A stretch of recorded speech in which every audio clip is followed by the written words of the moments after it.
সরকার তার কি বলা যায় ৩১ দফার বিষয়েও কথা আছে, বিরোধী পক্ষ থেকেও আছে, বিশেষ করে তার ইশতেহারের জায়গা থেকে শুরু থেকেই ডে ওয়ান থেকেই সে কাজ করেছে।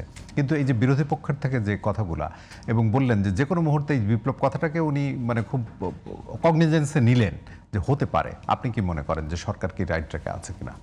সরকার ২ মাসের সরকার এখনো পর্যন্ত রাইট ট্র্যাকে আছে, এটা আমার উপলব্ধি। আর আমি মনে করি যে সরকারি পার্ট না, শুধু বিরোধী দল একটা অনেক বড় পার্ট। সেটা হলো যে সরকারকে তার চোখে আঙুল দিয়ে দেখিয়ে দেওয়া বিরোধী দলের কাজ, ন্যায়সঙ্গত সমালোচনা করা বিরোধী দলের কাজ। এখন আপনি আপনার স্বার্থের জন্য শুধু কথা বলবেন, বিপ্লবকে উস্কে দেওয়ার জন্য কথা বলবেন, এটা হয় না। দেশ আগে, সবার আগে বাংলাদেশ।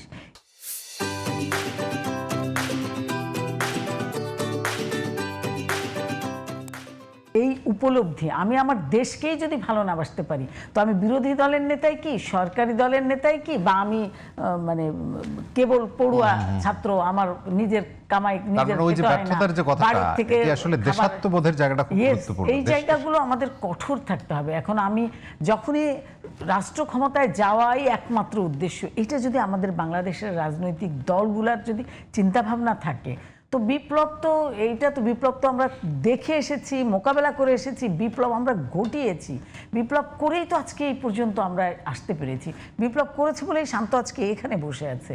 তো এই বিপ্লবকে আমরা পুঁজি করব ওই জায়গাটাতে যেখানে দেশপ্রেম আছে, যেখানে দেশের স্বার্থ মানে থাকতে হবে।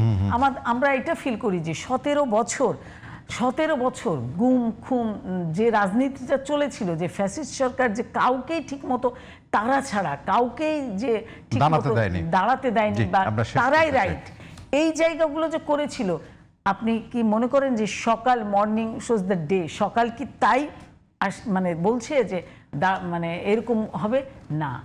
আমাদের মানে প্রাইম মিনিস্টার আমাদের যেদিন ওথ হলো, আপনি বিশ্বাস করবেন কিনা জানি না, গণমাধ্যমগুলো কতটুকু দেখিয়েছে আমি দেখার সুযোগ পাইনি, কিন্তু জেনেছি যে পত্রিকাগুলোতে আসছে।